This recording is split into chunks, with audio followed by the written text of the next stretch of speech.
नमस्कार, मेरा नाम अंकुर त्यागी है और इंडिया एक्सप्रेस में आपका स्वागत है। राष्ट्रीय लोकदल के मुखिया जयंत चौधरी को लेकर लंबे समय से चर्चाओं और अफवाहों का दौर चल रहा है।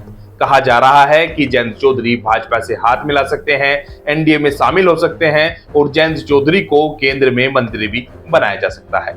लेकिन इस तरह की चर्चाओं और अफवाहों को हवा देने वालों को जयंत चौधरी ने बड़ा और करारा जवाब दिया है। जयंत चौधरी ने साफ कहा है कि जो उन्हें जानते नहीं है वो ही इस तरह की चर्चा कर रहे हैं। वह जो एक बार कह देते हैं, मन बना लेते हैं और फिर बदलते नहीं हैं। राजनीति में कब कौन दोस्त बन जाए और कब कोई दुश्मन दोस्त, ये तो कोई भी नहीं बता सकता। राजनीति में ये संभावना हमेशा होती है कि हो तो कुछ भी सकता है। देश की राजनीति में समय समय पर अप्रत्याशित घटनाक्रम भी होते रहे हैं। अब बात करते हैं अखिलेश यादव और जयंत चौधरी की। जयंत चौधरी और अखिलेश यादव के बीच गठबंधन की बात 2017 के विधानसभा चुनाव के दौरान भी हुई थी, लेकिन यह गठबंधन नहीं हो चुका था। हालांकि सपा कांग्रेस का गठबंधन हुआ था जो चुनाव में हार के बाद टूट भी गया था। रालोद का इस चुनाव में सिर्फ एक विधायक बना था जो भी भाजपा में शामिल हो गए थे।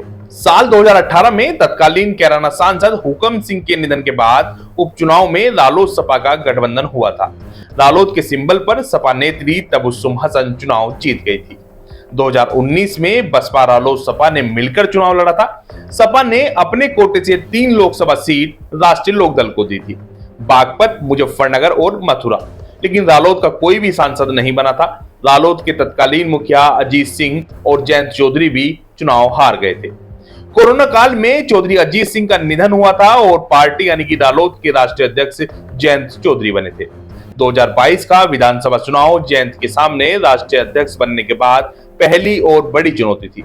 गठबंधन को लेकर तमाम बातें हुई, लेकिन अखिलेश और जयंत ने गठबंधन में सीटों के बंटवारे का किसी न किसी तरीके से समाधान निकाल लिया था।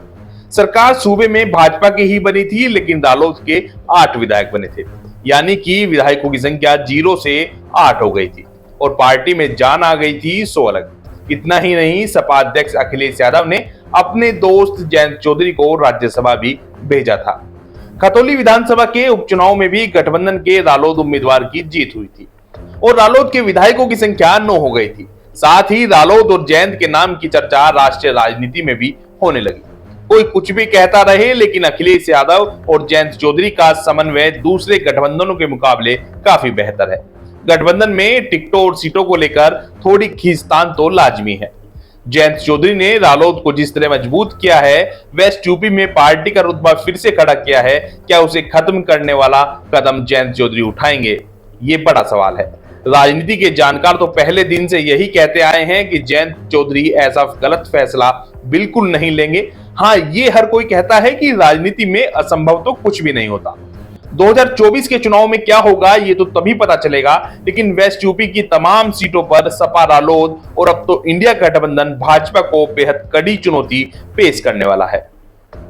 हमारी आपसे अपील है कि हमारे YouTube चैनल को सब्सक्राइब करें और Facebook पेज को फॉलो करें। धन्यवाद।